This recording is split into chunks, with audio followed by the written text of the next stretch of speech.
નમસ્કાર મારા વહાલા ગુજરાતી મિત્રો, પલકધણી લોક સાહિત્ય ચેનલમાં આપનું સ્વાગત છે. તો આજે આપણે એક એવી વિદેશીની રજૂઆત કરી રહીશું. જ્યારે અંગ્રેજો આપણા ભારત ઉપર રાજ્ય કરતા હતા, અંગ્રેજોનું શાસન ચાલતું હતું, જ્યારે બ્રિટિશ સરકારનું અહીં શાસન ચાલતું હતું, તો આપણે આ વાત કરી છે બ્રિટિશ સરકારની છે. અને બ્રિટિશ સરકારનો એક કર્નલ જેનું નામ માર્કિંગ હતું, અને વિચાર તો કરો, એ માર્કિંગે એક શિવજીનું મંદિર બનાવ્યું.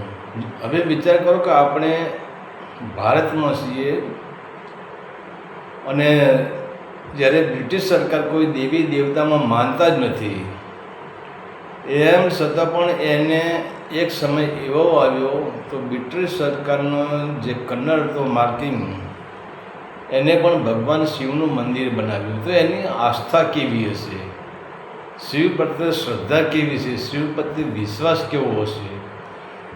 અને આપણે હિન્દુસ્તાની, આપણે ગુજરાતી જોઈએ છીએ કે આપણે 33 કરોડ દેવને માનીએ છીએ, બ્રહ્મા વિષ્ણુ મહેશને પણ માનીએ છીએ. તો એમ તો આ માર્કિંગનું કામ થઈ ગયું ને આપણું કામ કેમ થતું નથી? તમે જુઓ તો કોઈ પણ તકલીફ હોય તો આપણે દેવી દેવતાઓ પાસે દોડી જઈએ છીએ, ભુવા ભોપારાઓ પાસે દોડી જઈએ છીએ, દેવતાની એની બાધા પણ આપણે રાખીએ છીએ, એની માનતા પણ માનીએ છીએ. તો માનવા છતાં આપણું કામ કેમ થતું નથી? આપણને કેમ સુખ મળતું નથી? આપણને કેમ એ દેવતા આપણને કેમ દુઃખમાંથી મુક્ત કરી શકતા નથી? તો એનું આપણે એક જ કારણ છે કે આપણી જે આસ્થા છે એના પ્રત્યે, આપણી જે શ્રદ્ધા છે એ તૂટી ગયેલી શ્રદ્ધા છે. અને તૂટી ગયેલી શ્રદ્ધાથી તમે કોઈ પણ દેવી દેવતાના તમે સાનિધ્યમાં જાઓ, ગમે એટલી માનતા માનો, ગમે એટલી બાધાઓ રાખો, તો કંઈ જ ફરક પડવાનો નથી. કેમ કે આજે તમે તમારા કોઈ પણ દેવની માનતા રાખી, તો પણ જો થોડા ટાઈમ પછી તમને એનો પીરિયડ ના મળે, તમારું કંઈ રિકવરી તમને ના આવે, તમારું દુઃખ ઓછું ન થાય, કે મારા જેવો બીજો માણસ એમને કહે, અરે યાર હું તો આ જગ્યાએ ગયો ને ત્યાં તો પેલા માતાજીનું જુઓ તો કેટલો પાવરફુલ પડશે છે, મને તો આરામ થઈ ગયો, તો તમે પેલા દેવને છોડી દો. અને તમે જો ધારો ને તો હવે ઉર્જા વસ્તુ એવી છે ને, ભલે શિવની ઉર્જા હોય કે તમારા પિતૃની ઉર્જા હોય, તમારા માતાની ઉર્જા હોય, દરેકની ઉર્જા કામ કરી રહી છે. પણ એ ઉર્જાને તમારે સમર્પિત થઈ જવું પડે, એ ઉર્જાને તમારું કેન્દ્ર બનાવી દેવું પડે. તો તમારું જે આપણો અહીંયા એન્ટીના, જે આપણે આ એન્ટીના કહીએ છીએ, આ એન્ટીનાને આપણે સંપૂર્ણ સામી ઉર્જા આપણું કલ્યાણ કરે, તો સામા તરંગો આપણને મળે, એ ઉર્જાના તરંગો આપણને મળી જાય, એ રીતે આપણે સક્રિય થઈ જવું પડે.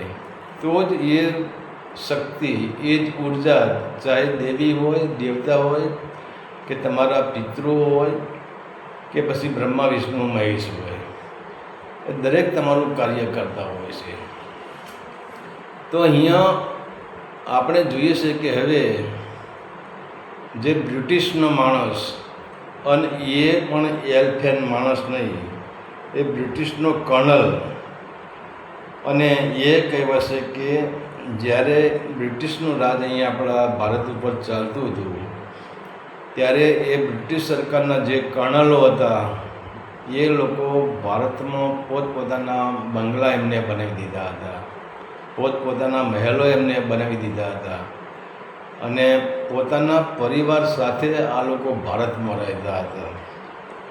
તો એવા જ એક બ્રિટિશ સરકારના જે કર્નલ, જેને માર્કિંગ કહીએ છીએ, એ માર્કિંગ પોતે મધ્યપ્રદેશમાં એમને એક બંગલો બનાવી દીધો હતો પોતાનો, અને પોતાના પરિવાર સાથે એ મધ્યપ્રદેશમાં રહેતા હતા. અને હવે એ બંગલો બનાવ્યો હતો એમને આગ્રામાં. તો આગ્રામાં આ રહેતા હતા.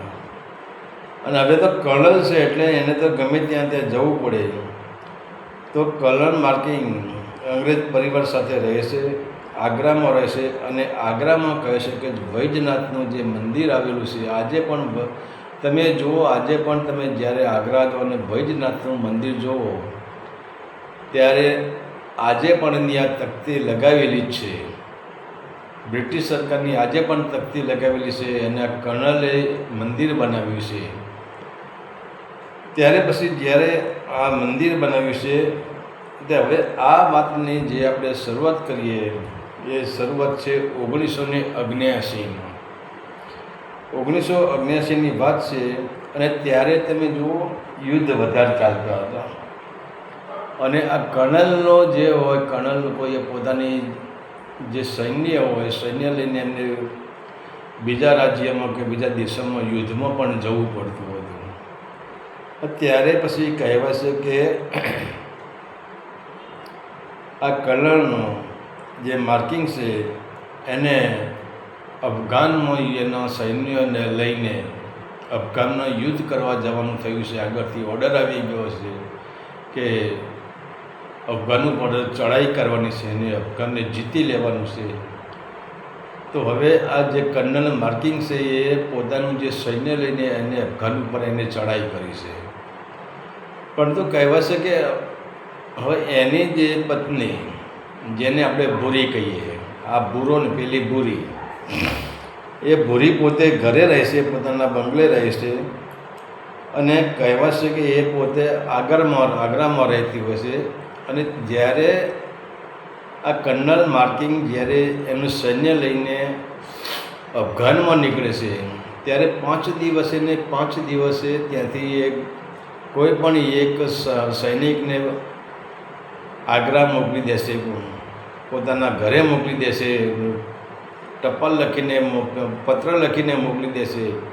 અને એ સૈનિક એ પત્ર પહેલાં ભૂરીને આપે છે, એની પત્નીને આપે છે. અને એ પત્રમાં એવું લખ્યું છે કે તું કોઈ અમારી ચિંતા કરતી નહીં, અમે સહી સલામત છીએ, અમે અહીં પહોંચ્યા છીએ, અહીં યુદ્ધ ચાલી રહ્યું છે, અહીંયા અમને કોઈ તકલીફ નથી, આજે અમે આમ કર્યું, આજે તમે ત્યાં એમ કર્યું.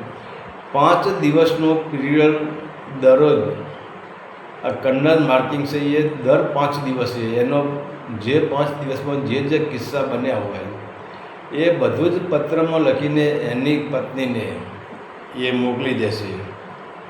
અત્યારે પછી હવે આગ્રામાં શું છે, આગ્રામાં 5 દિવસ એના પતિનો એટલે કે ભુરિયાનો, આપણે બ્રિટિશને ભુરિયા કહેતા હતા, એ ભુરિયાનો કાગળ આવી જાય, આ કર્નલ માર્કિંગની પત્ર આવી જાય. પણ આજે તો 15 દિવસ થઈ ગયા છે. પણ ત્યાં 15 દિવસ ત્યાં સુધી આ કર્નલ માર્કિંગનો કોઈ સમાચાર જ નથી, કોઈ પત્ર જ નથી, કોઈ વાવડ જ નથી કે આ લોકો ક્યાં ગયા, શું કરે છે ને એમની શું હાલત છે, કોઈ એમના સમાચાર જ નથી.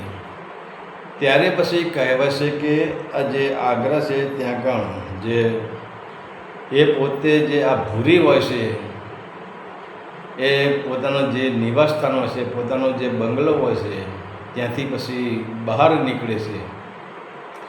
અને બહાર નીકળીને જ્યારે ફરતી નદી કિનારે આવે છે, નદી કિનારે જ્યારે આ વૈજનાથ મહાદેવનું મંદિર જ્યારે ત્યાંથી નીકળતી હોય છે ત્યારે કહેવાય છે કે એ વૈજનાથનું જે મહાદેવ છે એ મહાદેવની અંદર આપણા હિન્દુઓ જે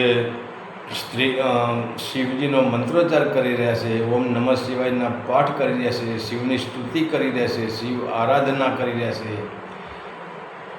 તો હવે આ જે કરે છે એના શબ્દો આ ભૂરીના કાને પડે છે. તો હવે આ ભૂરી તો એટલે આ તો કંઈ ગુજરાતી તો સમજે જ નહીં, તો મંદિરમાં જાય છે. પણ મંદિરમાં એ ટાઈમે કહેવાય છે કે જે અમુક માણસો હતા ને એ ભણેલા ગણેલા અમુક હોશિયાર માણસો હતા, એવા માણસો ત્યાં હોય છે. પછી ત્યાં જઈને ભૂરી કહે વોટ ઇઝ ધીસ, એટલે કહેવાનો એનો મતલબ કે આ શું છે, તમે શું કરી રહ્યા છો.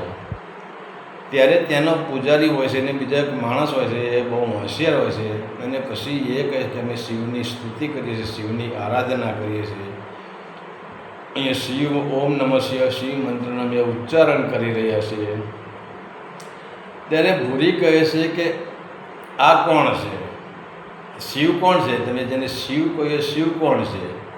ત્યારે એ પૂજારી કહે છે કે ભાઈ શિવ આખા જગતનો નાથ છે, પૂરું અસ્તિત્વનો નાથ છે, પૂરા બ્રહ્માંડનો નાથ છે, અને પૂરા બ્રહ્માંડને શિવ જાણે છે, અને પૂરા બ્રહ્માંડમાં શું ઘટના ઘટે છે એ પણ શિવ જાણે છે. ત્યારે હવે આ ભૂરી પ્રશ્ન કરે છે કે શું મારો પતિ છે એ અફઘાનમાં ગયા છે, 15 દિવસથી એના કોઈ સમાચાર નથી, તો શું શિવ મારા પતિના સમાચાર લાવી શકે? હવે એને તો ખબર જ નથી કે શિવ તત્વ શું છે ને આ પ્રાર્થના શું છે ને આ શું છે. ત્યારે જે એને ત્યાં માણસો જે હોય છે, મેઇન જે પૂજારી હોય છે, એ કહે છે કે મેડમ, શિવ અનંત શક્તિ છે અને શિવ ધારે એ કરી શકે છે. ત્યારે એને એમ થઈ જાય કે ભાઈ મારા પતિ અફઘાનમાં ગયા છે, તેના 15 દિવસથી કોઈ સમાચાર નથી, અને તો હવે મારે શું કરવું? ત્યારે પછી કહેવાય છે કે આ જે પૂજારી હોય છે, અને પૂજારી કહે છે કે તમે એક કામ કરો કે તમારે 11 દિવસ શિવનો જે રુદ્ર અભિષેક છે તમારે કરવો પડે, અને ઓમ નમઃ શિવાયના મંત્રનો તમારે જાપ કરવો પડે. ત્યારે આ ભૂરી કહે કે મને કંઈ વાંધો નહીં, હું 11 દિવસ કરી નાખીશ. પણ હવે વિચાર તો કરો, એક વિદેશી સ્ત્રી જેને આપણે ભૂરી કહીએ છીએ, હવે આપણે હિન્દુસ્તાનના છીએ, આપણા દેવતાઓ હિન્દુસ્તાનમાં છે, આપણે એની કાયમ પાઠ પૂજા કરીએ છીએ, એમ છતાં આપણને વિશ્વાસ નથી. તમે જુઓ, આપણે કોઈ પણ માતાના આપણે ઘેર માતાની સ્થાપનાઓ કરીએ છીએ, આપણા ગોગાની સ્થાપનાઓ કરીએ છીએ, આપણે કેટલી સ્થાપનાઓ આપણે કરીએ છીએ, આપણે કેટલા મંદિરોમાં જઈએ છીએ, પણ આપણે મંદિર બદલતા રહીએ છીએ. આપણું મન કહે ને કે હવે અહીંયા મજા નથી આવતી, અહીંયા આપણું કામ ના થતું, તો મન સંશય કરે છે અને આપણું કામ થતું નથી. ત્યારે હવે ભૂરીને નક્કી થયું કે એ શિવ ગોડ એ સબ બધું એ જ કરી નાખશે. એને નક્કી થઈ ગયું. જે વિચાર કરો, પૂજારીએ એને વાત કરી કે શિવ બ્રહ્માંડને જોઈ શકે છે. તમારા પતિની વાત તો એક બાજુ રહી, શિવ બ્રહ્માંડને જોઈ શકે છે, અને શિવ બ્રહ્માંડને પણ શાંતિ આપી છે, તમને કેમ શાંતિ નહીં આપે? ત્યારે હવે એક વિચાર તો કરો, એક વિદેશી નારી જેને આપણે ભૂરી કહીએ, એના અંદર શિવ પ્રત્યે કેટલી આમ લાગણી થઈ ગઈ છે, કેટલો પ્રેમ પ્રગટ થયો છે. હવે કોઈ દિવસ એને તો શિવની સાધના કરી નથી, કોઈ દિવસ એને શિવનું મંદિર પણ જોયું નથી. ત્યારે એ કહી દેશે કે હું કાલે આવી જઈશ, કાલ સવારથી કે હું જ્યારે આ શિવનો મંત્રોચ્ચાર છે ઓમ નમઃ શિવાય હું ચાલુ કરી દઈશ, અને શિવનો જે અભિષેક છે અભિષેક પણ હું કરીશ. હવે વિચાર કરો કે આ ભૂરી બીજા દિવસે સવારે વહેલી 6 વાગે 5-6 વાગે નાહી ધોઈને ફ્રેશ થઈને જ્યારે આવી જાય છે, અને શિવલિંગ ઉપર જ્યારે જળાભિષેક કરે છે કે બીજા અભિષેક જે કરે છે, પણ એ અભિષેક કરે છે ત્યાં એને 11 દિવસ સુધી શિર પર પાણી જ પીવાનું, અનાજ ખાવાનું બંધ કરી દીધું છે. અને જ્યારે કહેશે કે સવારે 5 વાગે એ અભિષેકમાં જ્યારે કરવા દેશે, ત્યારે સાંજે 7 વાગે એ અભિષેક ઉપરથી ઊભી થાય છે. વિચાર તો કરો કેટલી એની શ્રદ્ધા છે. એના અંદર એવું છે કે આ ગોડ એટલે કે આ ભગવાન મારું બધું કામ કરી નાખશે, અને એક જ તમન્નાથી. અને હવે એનો અહીંયા શું કે હૃદયનો તાર ભગવાન છે ને, તમે ગમે એટલા પકવાન ધરાવો ને એના ભૂખ્યા નથી, તમે ગમે એટલા દીવાબત્તી કરો એના ભૂખ્યા નથી, પણ તમારા અંદર ભાવના કેવી પડી છે, તમારા અંદર એના પ્રત્યેનો પ્રેમ કેવો પડ્યો છે. તો તમે જે જો બાળકને પણ તમે જુઓ, બાળકનો તમારે બાળક પ્રત્યે પ્રેમ ના હોય તો બાળક પણ તમારાથી દૂર ભાગી જાય છે. તમારા મા બાપ પ્રત્યે તમને પ્રેમ ના હોય તો તમારા મા બાપ પણ તમારાથી દૂર ભાગી જાય છે. તો અહીંયા બધે પ્રેમના સંબંધો બંધાણા છે, એક આશાના સંબંધો તમારા ભાવનાના સંબંધો બંધાણા છે. તો હવે ભૂરીને એવું પૂજારીએ જ કર્યું કે આ ગોડ એટલે કે આ ભગવાન તમારું કામ કરી દેશે. અને ભૂરીને શ્રદ્ધા બેસી ગઈ, વિશ્વાસ બેસી ગયો, અને પોતાનો ભૂરીનો અને શિવનો એક દોર થઈ ગયો. વિચાર તો કરો, સવારે 5 વાગે બેસે તો સાંજે 7 વાગ્યા સુધી ઓમ નમઃ શિવાયના મંત્રોચ્ચાર કરવાના અને શિવલિંગ ઉપર અભિષેક કરવાનો, એનો ભાવ કેટલો હશે. પછી સાંજે 7 વાગે એટલે પાછી ઘરે જતી રહે. પણ સવારે વહેલી કન્ટિન્યુ, હવે એને થાક જ નહીં. જેમ જેમ એ શિવ સાધના કરે છે એમ એના શરીરમાં ઉર્જા વધતી જાય છે, એના શરીરમાં આનંદ આવતો જાય છે, એના શરીરમાં સ્ફૂર્તિ આવતી જાય છે. તો પછી એ તો બહુ વિદેશની નારી હતી, જે ભૂરી હતું, એ તો પછી એની ભાષામાં જ વાત કરે, પણ આપણે આપણી ભાષામાં વાત કરવી પડે. એ બીજા દિવસે જ્યારે પૂજારી પાસે આવી ત્યારે પૂજારીને કે મને અંદર આનંદ થાય છે, મને અંદર કંઈક થાય છે, મને આનંદ થાય છે, અને મને એટલો બધો આનંદ થાય છે કે આ આનંદ મેં જીવનમાં જોયો નથી. આજે હું જ્યારે સવારે વહેલા 5 વાગ્યાથી રાત્રે 7 વાગ્યા સુધી બેઠી, એટલે 5 ને 5 10 ને 2 12 કલાક સુધી હું બેઠીને આવી. અને ત્યારે મને હું બેઠી ત્યારે મારા શરીરમાં શું હતું, અને હું જ્યારે ઊભી થઈને ઘરે ગઈ ત્યારે મને કંઈક જુદી જ વસ્તુ દેખાતી હતી. મારું શરીર પ્રફુલ્લિત થઈ ગયું, મારું શરીર આનંદમાં આવી ગયું. અને આ ગોડ એટલે કે આ ભગવાન, મને એવું લાગે ભગવાન મારા અંદર આવી ગયા. કેટલો એનો વિશ્વાસ હશે. અને આમ કરતાં કરતાં કહેવાય છે કે આ ભૂરીના જે 11 દિવસ આ બાજુ પૂરા થાય છે, અને એ જ બાજુ હવે વિચાર કરો, ભગવાન ભોળેનાથને ખુદને અહીંયા ભોળેનાથને ખબર પડી ગઈ છે કે હવે મારે આનો મારા ઉપર આટલો ભાવ છે, આટલી ભાવના છે, અને એ મારા સહારે જ બેઠી છે, આનો બીજો કોઈ સહારો નહીં. અને તમે એક વાત નક્કી રાખો કે જો તમારા ઘરમાં કોઈ પણ પ્રકારની તકલીફ હોય તો તમે જગતના બધા સહારા છોડી દો અને તમે કોઈ પણ એકનો સહારો પકડી લો, તો એ 100% તમારું કામ કરશે ને કરશે. પણ આપણે એકનો સહારો પકડતા નથી. પહેલાં એટલે એમાં શું આપણું બધું કામ રજડી પડે છે. હું તમને વચમાં એક વાત કરી દઉં કે એક વખત એવું થયું કે એક મુસ્લિમની દીકરી અને એક હિન્દુની દીકરી, બંને બહેનપણીઓ હતી અને બંને જતી હતી સામે. ત્યાં વચમાં નદી આવી. ત્યારે પછી હિન્દુની દીકરીએ મુસ્લિમની દીકરીને કહ્યું આવા નદી છે, હવે શું કરવાનું. ત્યારે મુસ્લિમની દીકરીએ કીધું કે એક કામ કરો, આપણે ભગવાનને યાદ કરી લઈએ અને ભગવાન આપણને તારી દેશે. તો કે બરાબર છે. ત્યારે મુસ્લિમની દીકરીએ બંને હાથ જોડીને પ્રાર્થના કરી કે હે અલ્લાહ, હું તારા વિશ્વાસે આ નદીમાં હું ઝંપલાવું છું, મને આ કિનારેથી સામા કિનારે તું કાઢી લેજે. અને એને ઝંપલાવી દીધું. પણ હિન્દુની દીકરી હતી,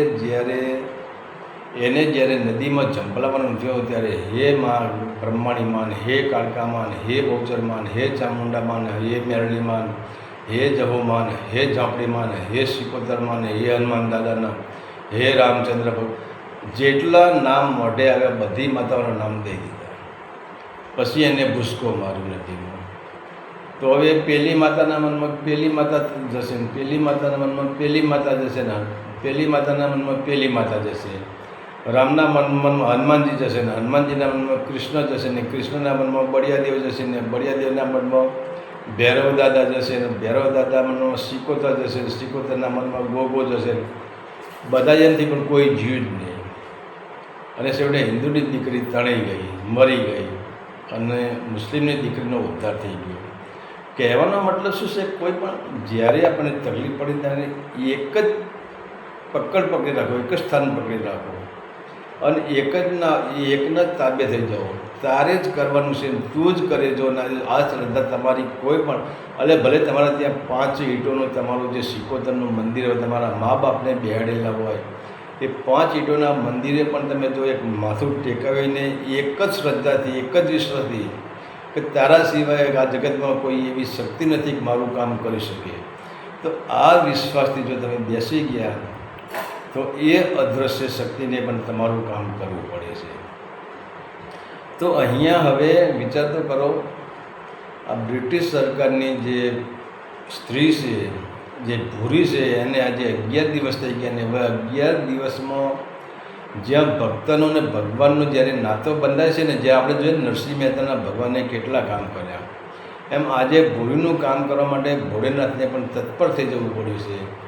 અને કહેવાય છે કે હવે જે આ અંગ્રેજ જે અફસર હતો એ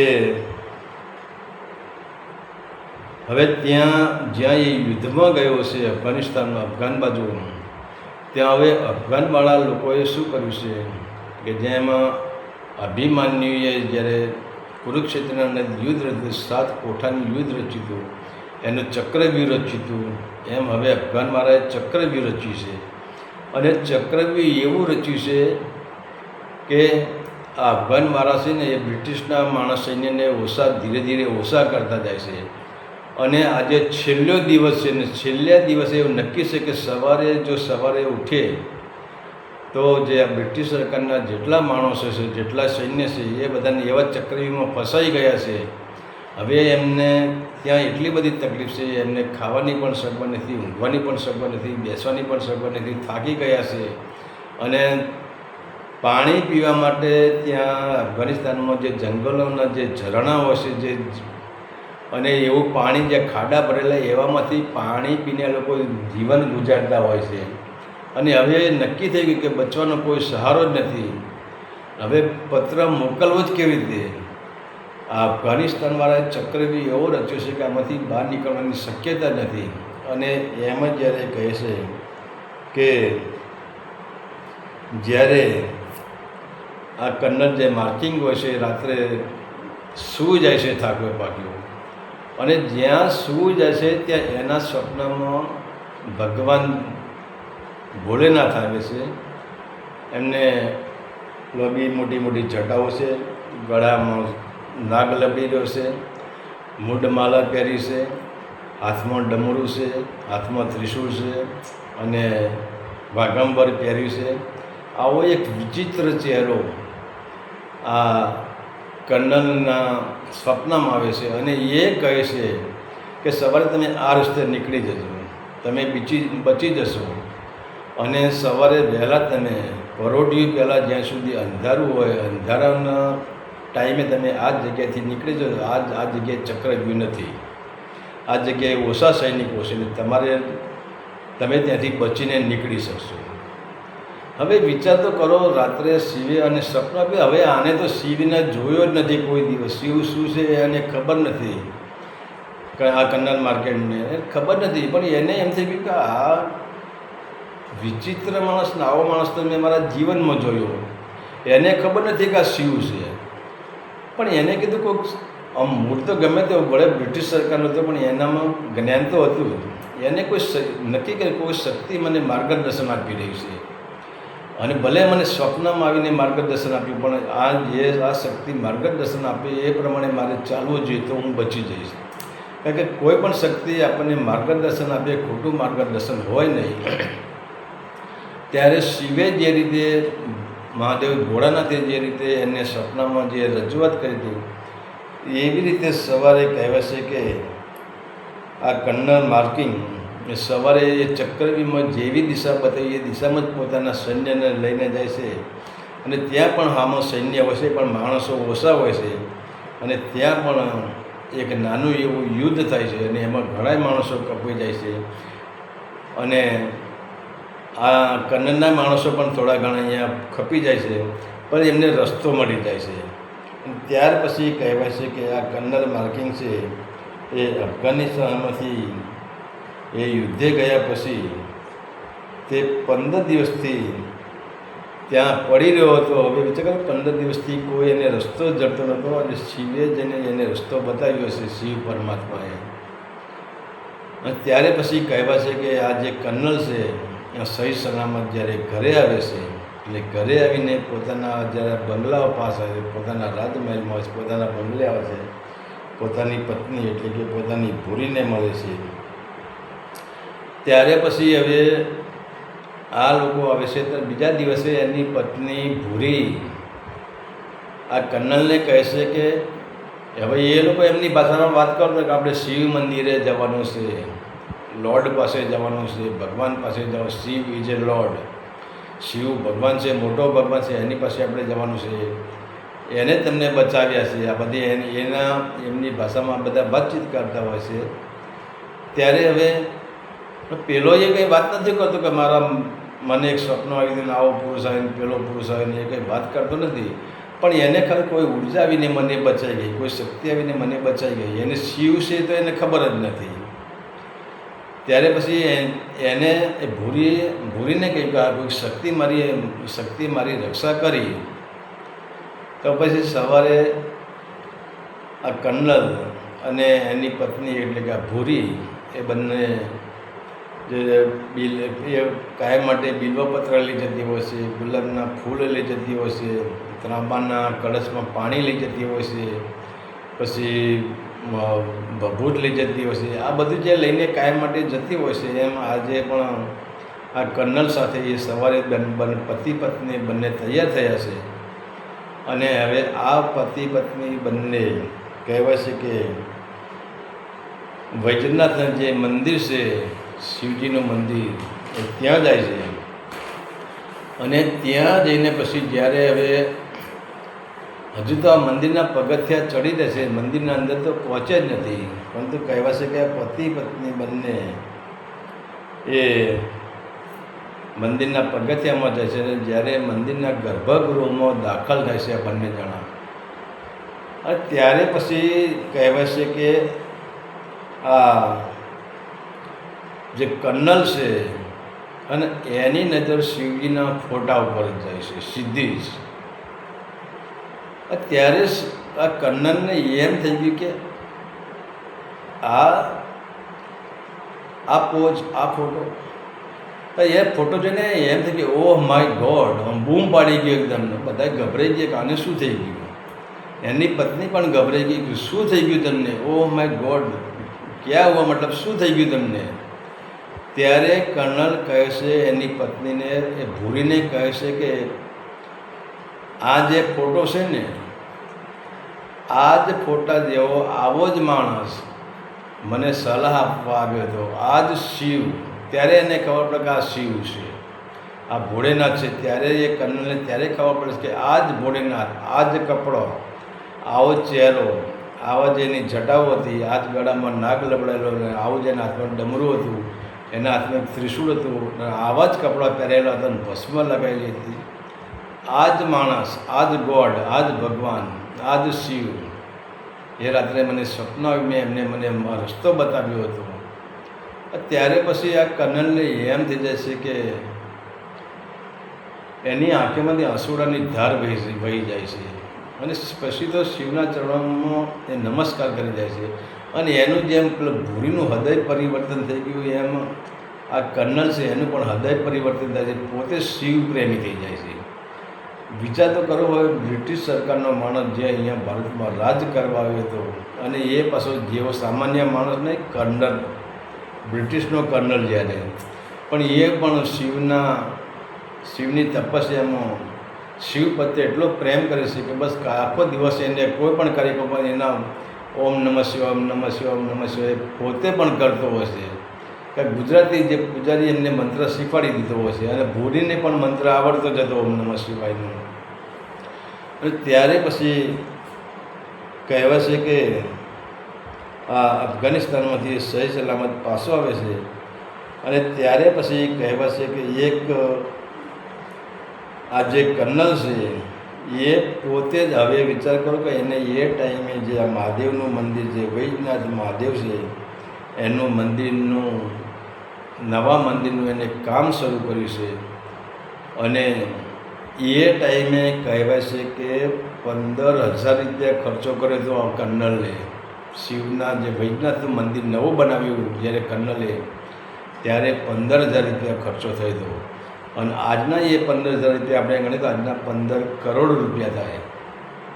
તો વિચાર કરો, જે આજે પણ વૈજનાથનું મંદિર સાક્ષી પૂરે છે, અને આજે પણ આપણે ત્યાં જઈએ તો, અને એ મંદિર એને ચાલુ કરાયું 88, તે એ મંદિરનું કામ 80માં ચાલુ કર્યું તો 83માં પૂરું થયું. 3 વર્ષો સુધી આ મંદિરનું કામ ચાલ્યું હતું. તો વિચાર કરો એને કેવું મંદિર, વૈજનાથનું મંદિર કેવું બનાવ્યું છે. અને આજે પણ જો કોઈ આપણે વૈદ્યનાથ મંદિરના દર્શને જઈએ ત્યાં પણ આજે કન્નડ છે અને એની પત્ની જે ભૂરી હતી અને ભૂરો ને ભૂરીઓ મતલબ આ બંનેની તકતી આજે પણ ત્યાં વૈદ્યનાથ મંદિરે લાગેલી છે. તો કહેવાનો મતલબ છે કે વિચાર તો કરો, હવે વિદેશી માણસ, બ્રિટિશ સરકારનો માણસ પણ એને શિવ ઉપર જો આટલી આસ્થા આવીને આજે એને મંદિર બનાવ્યું અને આજે પણ એની તકતી છે, આજની પણ મોજૂદગી છે. તો કહેવાનો મતલબ છે કે આપણે ભગવાનની પાસે, આપણે 33 કરોડ દેવની પાસે આપણે જેને માનીએ છીએ, જેની પાછળ આપણે ફરી રહ્યા છીએ, તો એને બ્રિટિશ સરકારના માણસનું કામ કર્યું તો આપણું કામ કેમ થતું નથી? મતલબ કે ભલે બ્રિટિશ સરકારનું પણ એના નક્કી થઈ ગયું કે આ મારું આ જ મારો આધારસ્તંભ છે, આ જ મારું કેન્દ્ર છે અને આનંદ જે મારા દુઃખ દૂર કરવાવાળી વ્યક્તિ છે એ આ પોતે જ છે, આના સિવાય બીજું કોઈ જગતમાં છે જ નહીં. આ જ મારા દુઃખ દૂર કરશે, ત્યારે જ એનું કામ થઈ ગયું. તો આ હતી એક વિદેશી કન્નડની વાર્તા.